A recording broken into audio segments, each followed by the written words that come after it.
Just like you need to exercise regularly, eat a balanced diet, and get periodic checkups for your physical health, you should do the same for your business's financial health.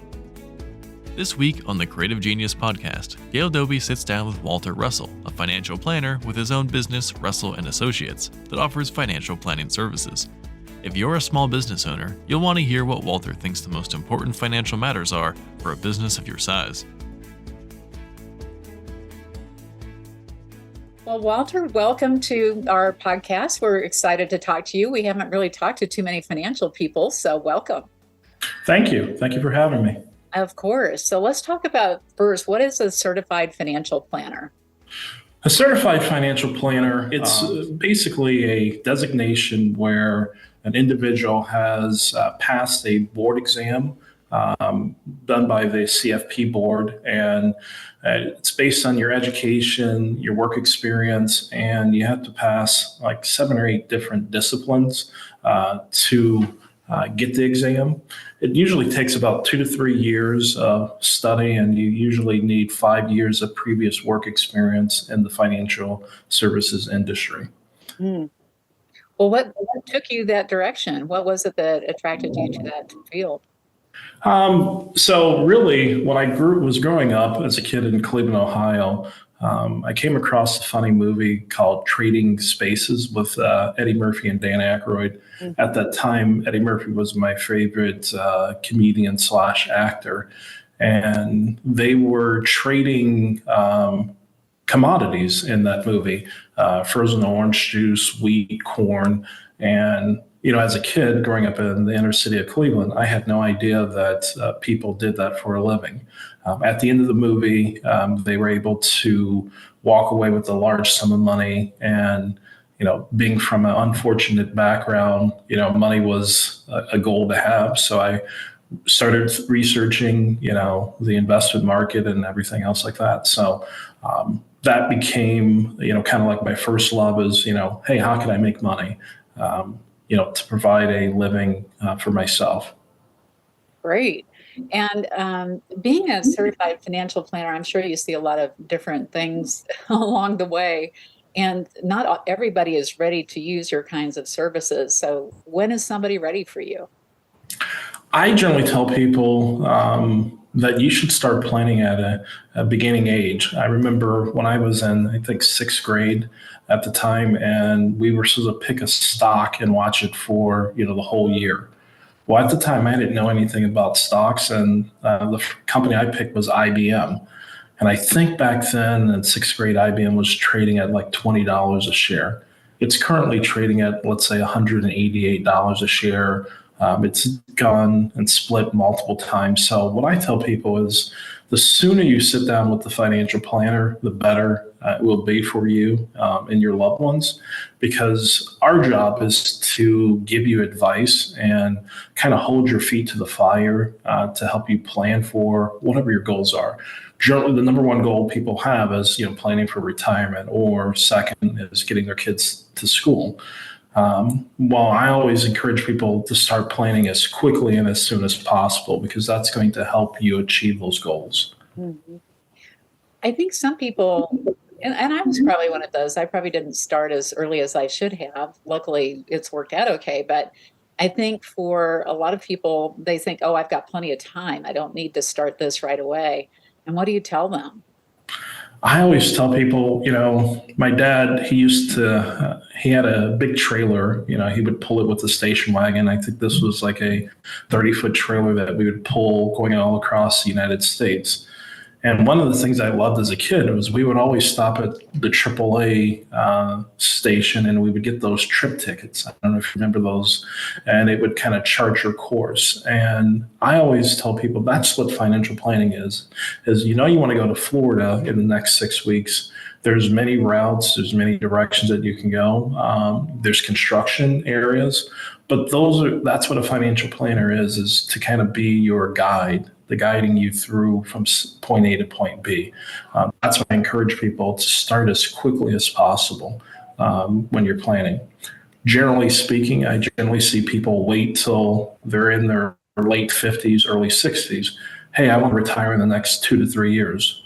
What do I need to do? And I generally have to tell a lot of people, you need to continue to keep on working. I wish we would have talked, in your 40s and your 30s and kind of going from there. And I think part of the people in America, because we don't really like to talk about income goals or debt or anything else like that, because that's a private conversation. That's why we see a lot of hesitancy when people want to sit down with us, because they don't really want to reveal, what they've been doing. Mm-hmm.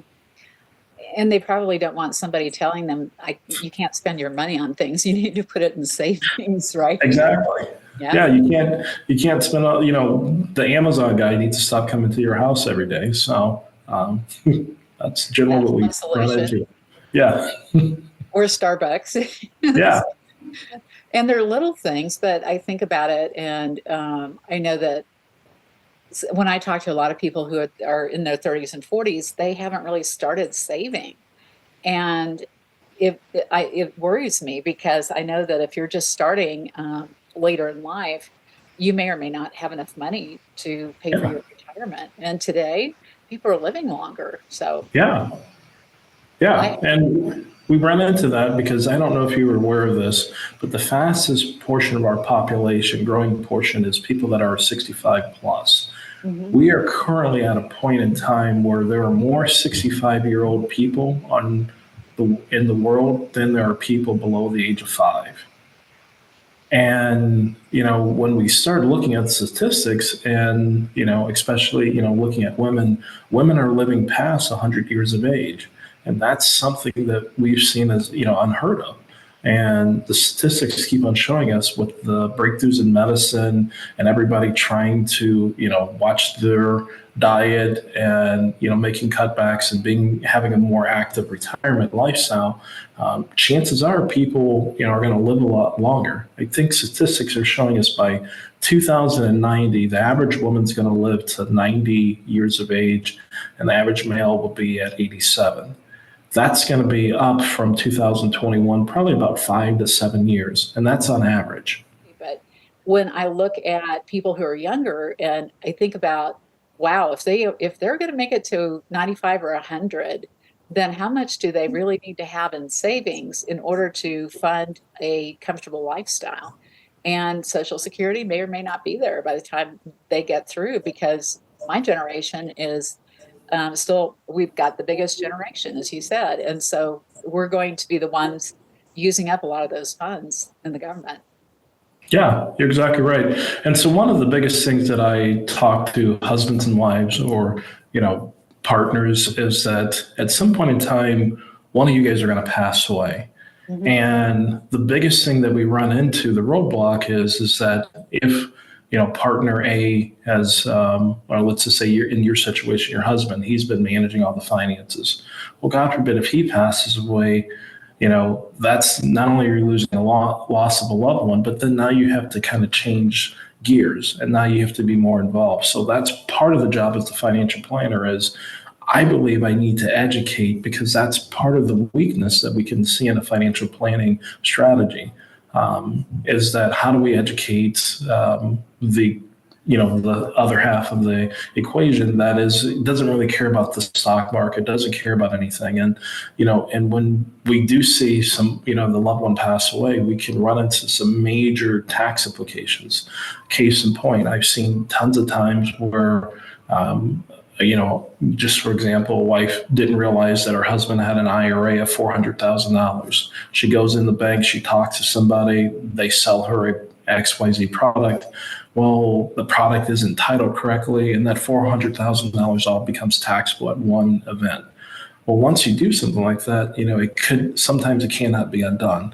And those are the things that I get worried about. And that's what I try to do is let's build a plan so that if something happens to A, that B is going to be protected. And how do we do that? We have to educate B.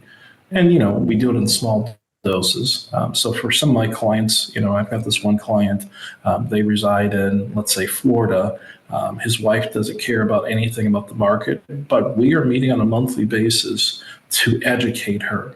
Now, there's small doses, we do it on Zoom, 20, 30 minutes, and we're just talking about topics. The goal is that over the next 10 to 15 years, we're putting her in a better position to, manage this entire wealth that they have amassed. Yeah. Well, it's important to think about. And it's so interesting because my husband and I chatted about it while I was on sabbatical. And I said, well, let's review where things are, and let's review, how do I get into your computer? Because he has access to all the accounts. It sounds like such a simple thing, but Yeah. it's something you need to be sure you have that. And are those things that you help people try to figure out? Yeah. So, case in point, one of my clients, his father passed away, and he had cancer, and he had his little scrapbook right by the computer where he wrote down all these passwords. It took his wife probably a year to get access to every one of their accounts. And the reason is because she couldn't distinguish what's if it was a C, a 6, a 9, an R. And, she didn't think about that. So this happened probably 9, 10 years ago.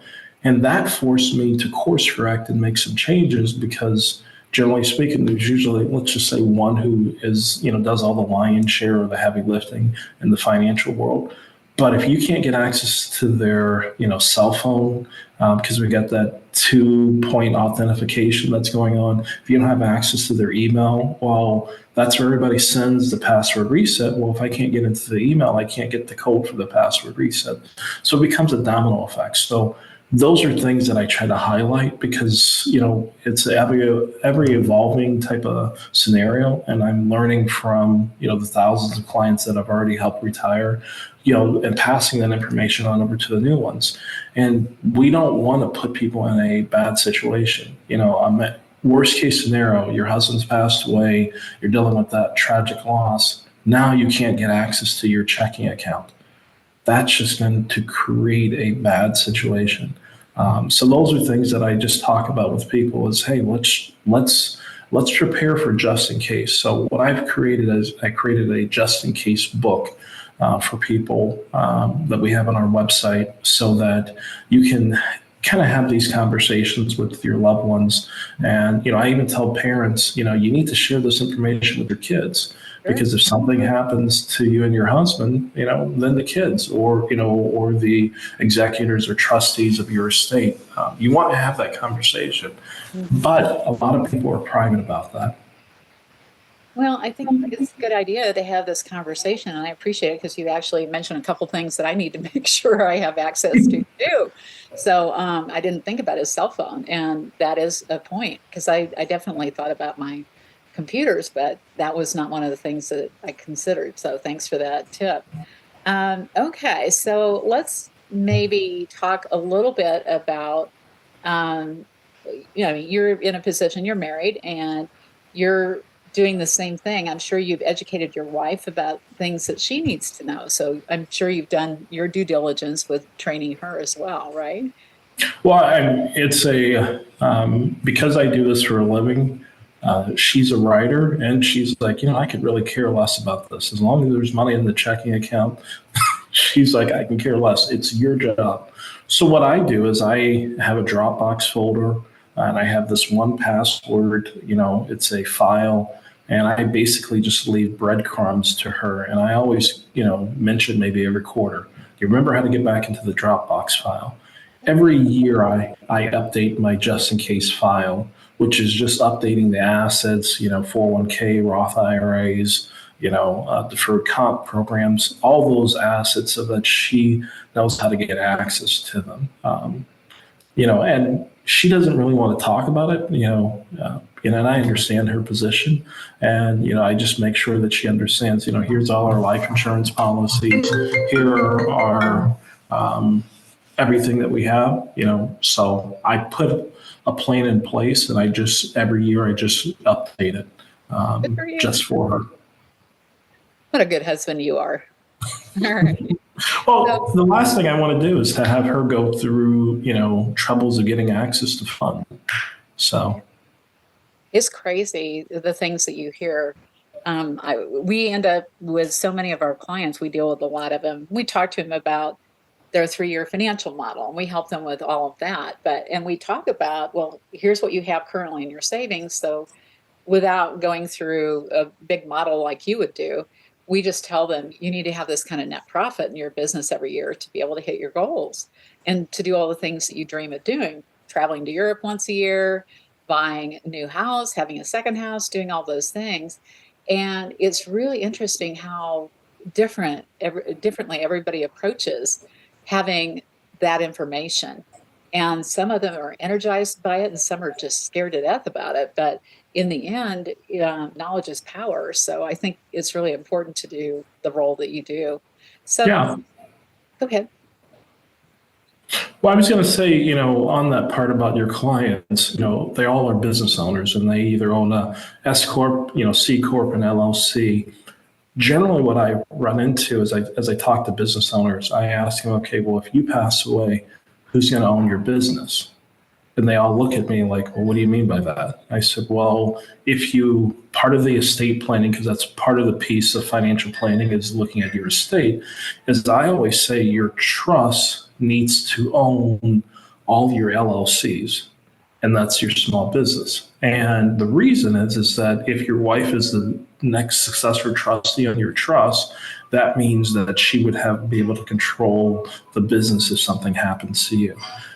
Your wife or your spouse. And so I just recommend that, this is part of the process is going back and sitting down with your attorneys every couple of years because, not only taxes will change, but estate planning laws will constantly change as well.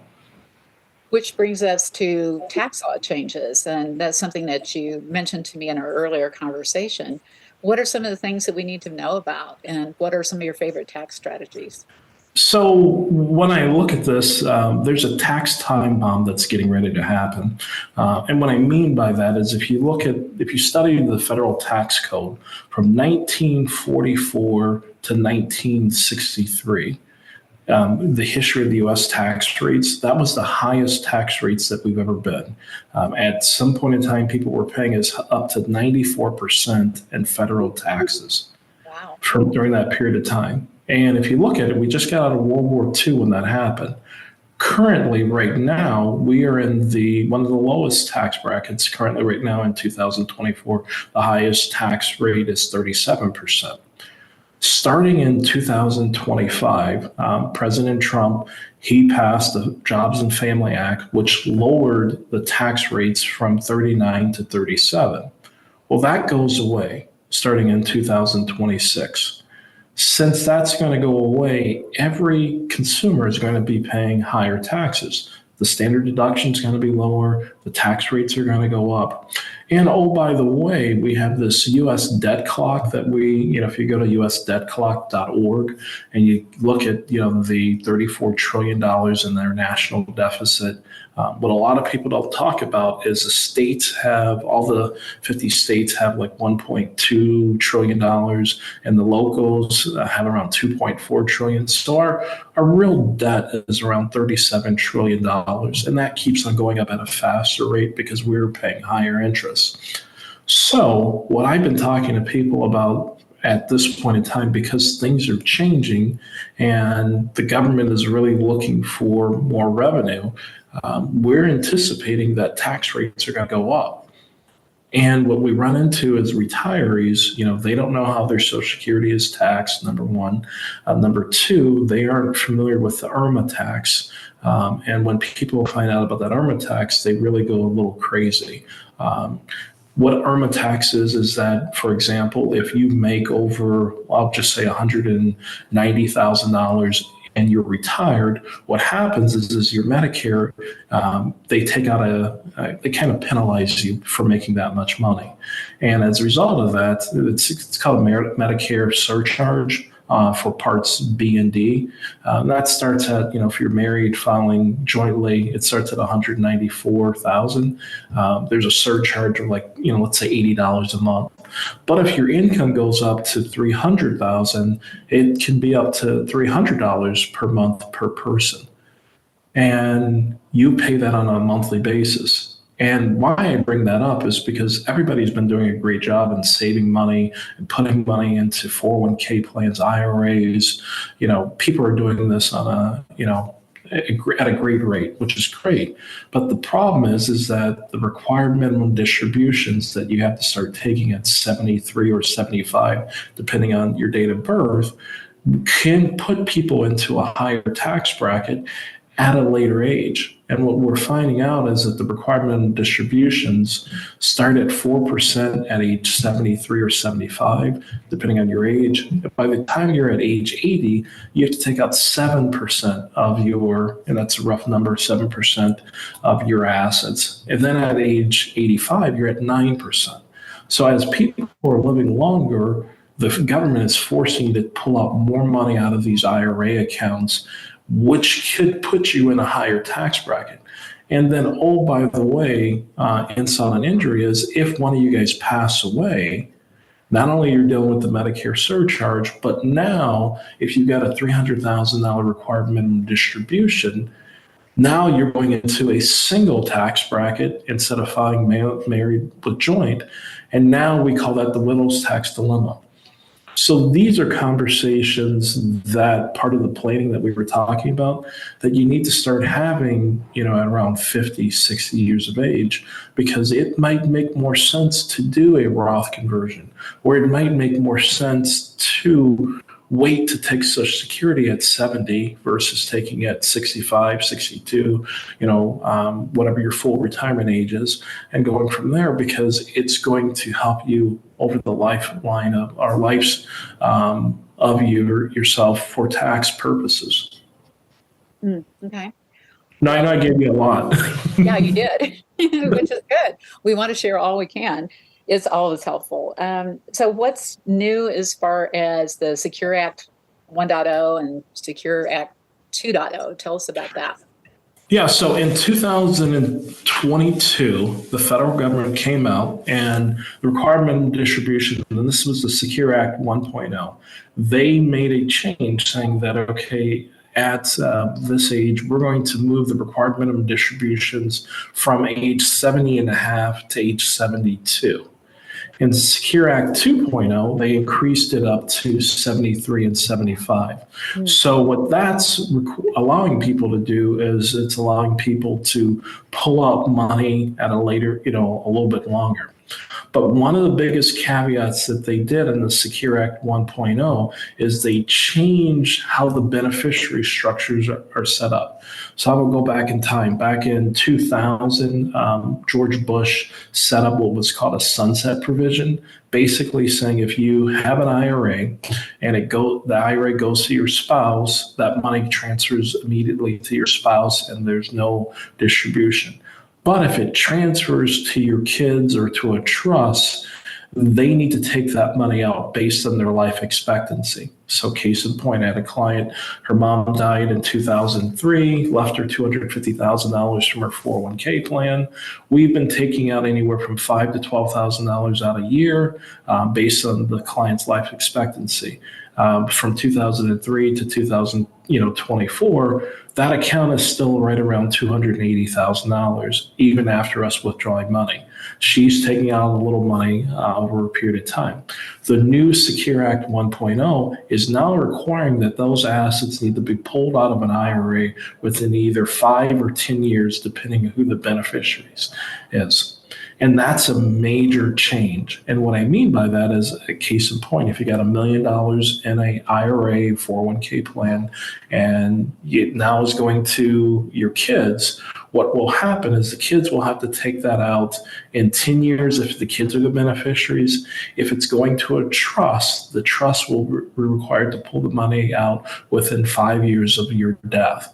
If you do not pull the money out, the government will penalize you a 25% penalty for not taking the money out. So when you look at that, that's part of the ticking time bomb, is because we used to be able to take this out money over life expectancy. Now you have to pull this money out within 5 to 10 years. What I'm doing now is every one of my clients that put their trust as the beneficiary because they wanted to make sure the money goes to their kids, we now have to go back and change their beneficiary forms to make sure the money goes to the kids. So now we have 5 years versus 10 years.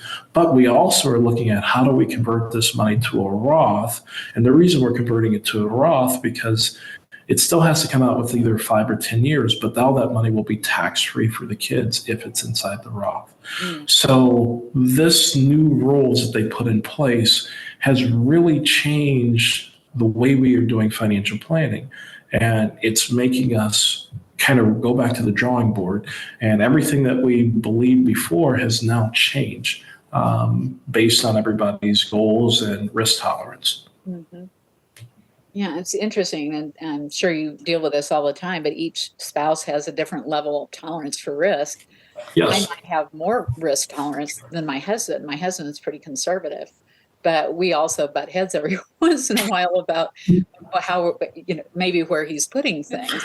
Well, and that's part of the conversation is that what you would want to do is to make sure that if, God forbid, something were to happen to him, that you guys are on the same page so that if there is a shift. And what I generally tell people is there's a graph that people can search online. It's called the efficient frontier. Basically, it shows the risk versus reward. If you got 100% in stocks, this is how much risk you take versus a 50-50 split.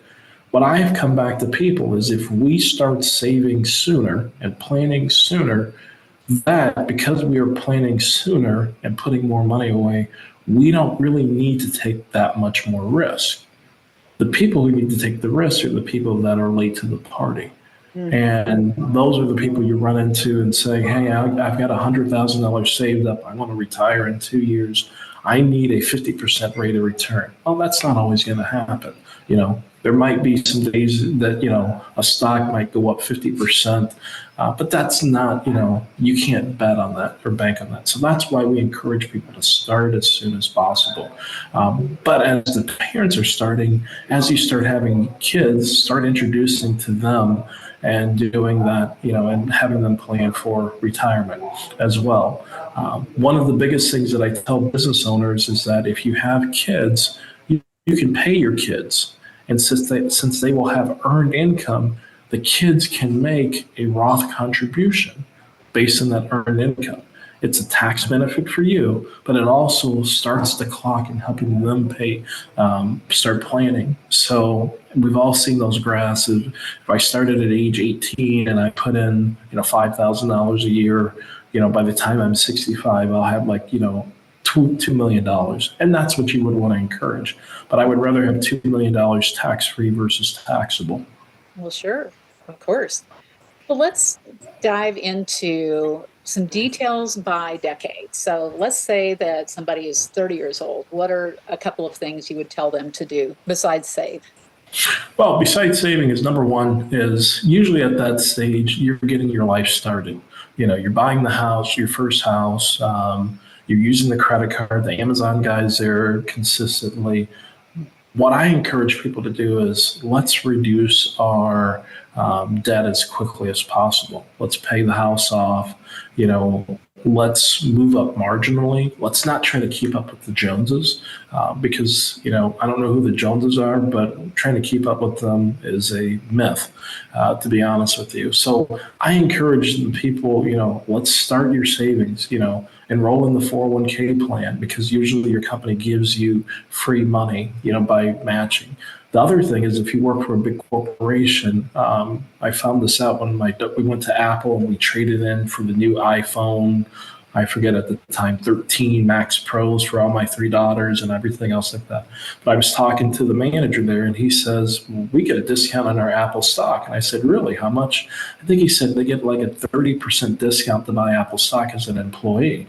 I said, well, have you been doing it? He said, yeah, I've been doing it. He said, there's more money in that stock program because I'm buying it at a 30% discount than buying, inside my 401k plan. And they're maxed out at like $10,000 a year. Wow, it doesn't take a rocket scientist to realize this guy had $700,000 saved up based on what Apple has done over the last 10 years.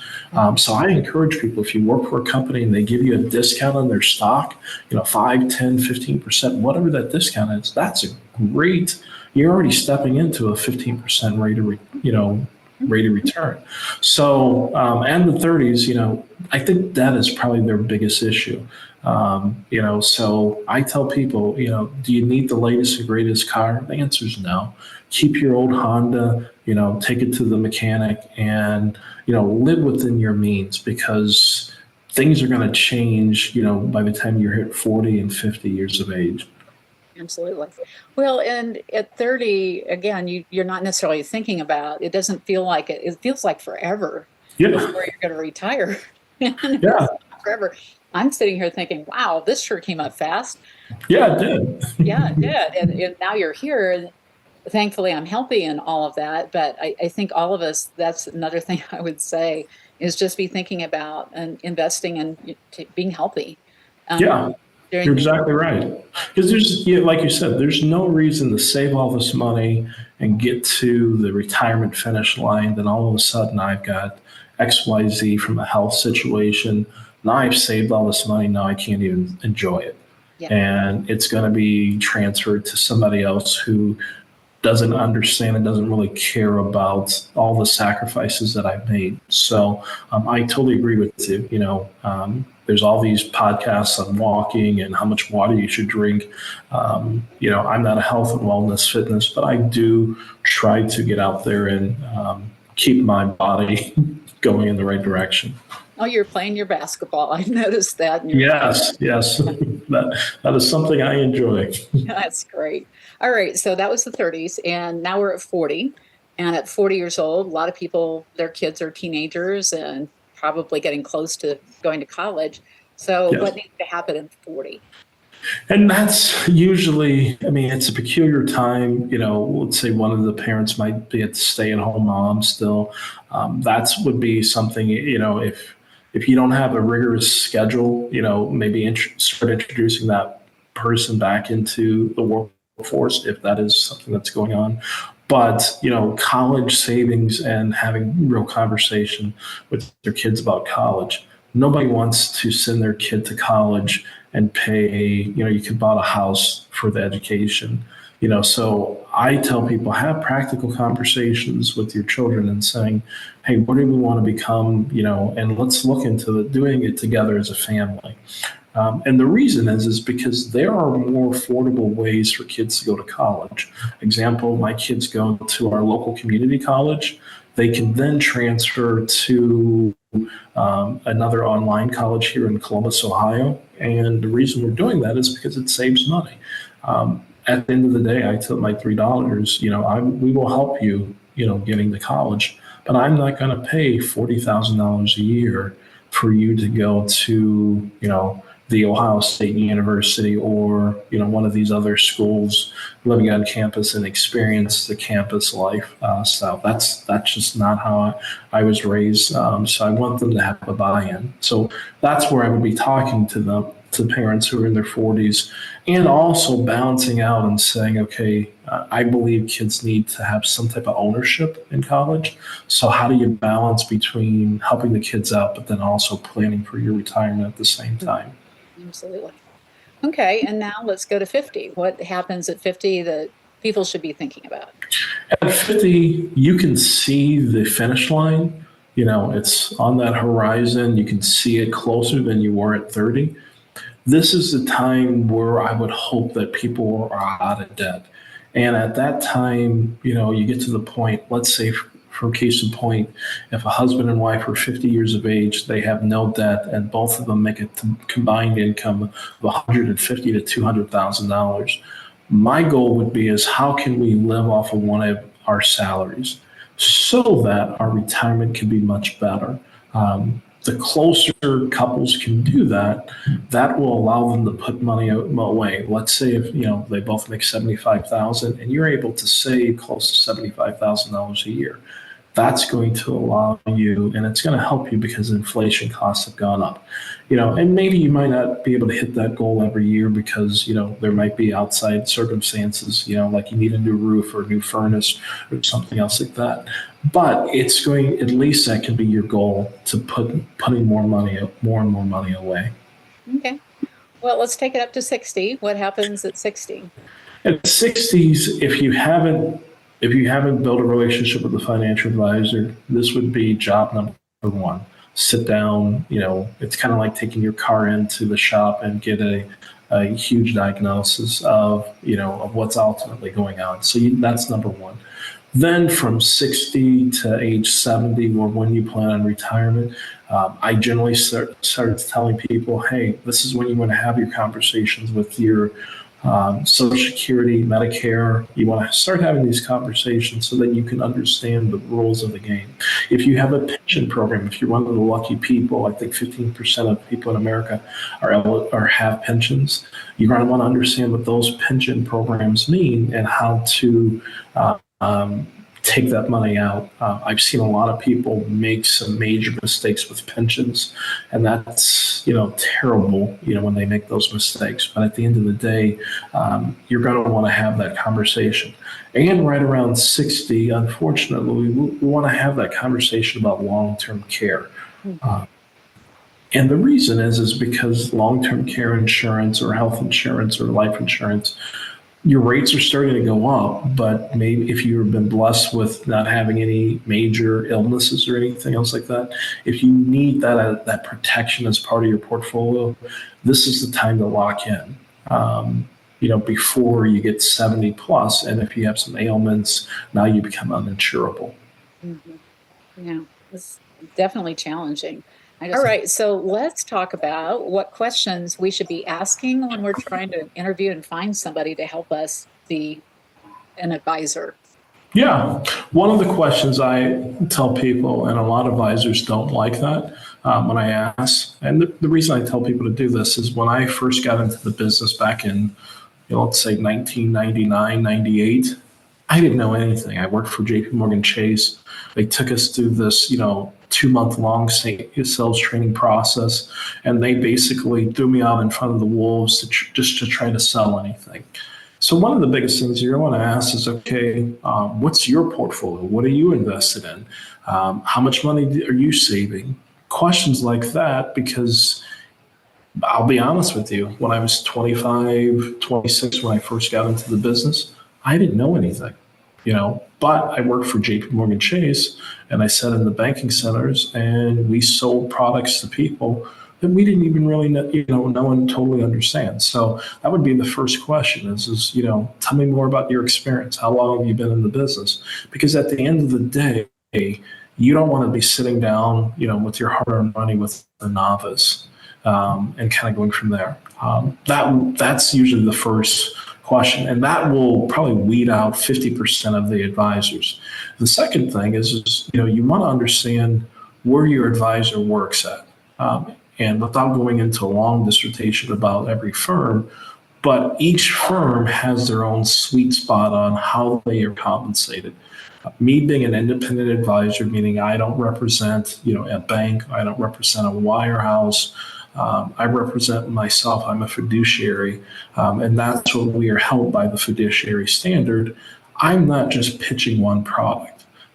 So unfortunately, if you have an advisor that works for, XYZ company, that XYZ company is only giving them access to a small shelf life of products and services that you can use. So those would be the first questions I would ask is, how are you compensated? Where's your money going? How much money are you saving? How many people have you worked with? Can I have referrals, from some of your clients? And then, once they give you a list of, 5 to 10 clients, call the clients up and ask them every question. How long have you been working with Walter? What do you like about Walter? What don't you like about Walter? How often do you meet with them? Because you want to know what's going to happen. Another question I would ask your advisors, how many clients do you currently serve? And that's something a lot of people don't ask. When I worked for JP Morgan Chase, no longer working there, I left in 2008. I had over 900 clients. Oh my gosh. Exactly. And I was one of the number one sales reps in Columbus is because I had the biggest book of business and I had 900 clients and I had a part-time sales assistant. I was working 70, 80 hours a week, generating revenue for the company. Now, I remember one day I was walking past one of my clients that didn't have a huge relationship with me, But I walked past the husband and wife and I looked at them in the eye and I said, well, for some reason I know who those people are, but their name is escaping me.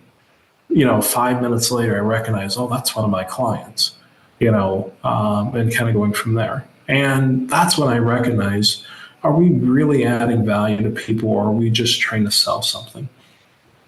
So if your advisor has 800, 900 clients, but let's say they have a team of 20 advisors with them, then that makes sense. But if they are working for a bank, nothing against a bank, but if they have 900 clients, how are they really going to add value to you? You're just a number. So that's something you have to look at. And some people like being a number. I hear you. I kind of like to know the people I deal with. Yeah. Them to know my name too. So that's a good thing. Yes. Okay. Well, let's wrap up today. And why don't you share 3 takeaways that you would like to share with our listeners? And Yes. keep in mind that probably 85% of our listeners are female. Yeah. So the first thing that I would recommend is planning. I think, for your listeners, you have to create a just in case plan. If something happens to me, if I'm the business owner, if something happens to my husband, you have to start planning for it. So that's where you need a just in case plan. The second thing is taxes. For every business owner, we deal with this, dreaded self-employment tax, so that pushes you into that 40% tax rate. And it's great, you have $1 million in sales, but yet you owe the government $500,000. Well, that's terrible. So what are ways that you can reduce your taxes? There's different types of retirement plans and going from there. And the third, probably the most important thing, which falls in line with taxes, should you be converting some of your assets into a Roth for estate planning purposes, but then also to reduce my future taxes down the road? So those would be the 3 takeaways that I would be advising all your listeners to have conversations, not only with their advisor, with their spouse, with their team, and kind of going from there. Excellent. Well, thank you so much for sharing your advice today. It was great interviewing you and having time with you. And we'll make sure to post contact information on our show notes. So we'll get that information from you as well, because I know you had a few free resources for everyone. Yes. Perfect. I appreciate your time, and I thank you, and hopefully we can add some value. Thank you so much. No matter your stage in life or in business, hopefully you came away from this episode with a new piece of financial knowledge and maybe even a new component of your financial plan. If you want to learn more about the business coaching services we offer, go to thepearlcollective.com. For more episodes of this podcast, you can subscribe on your favorite podcast platform, our YouTube channel Pearl Collective, or by checking the podcast page on your website. To gain access to the resources that Walter mentioned in this podcast, please see the show notes on our website.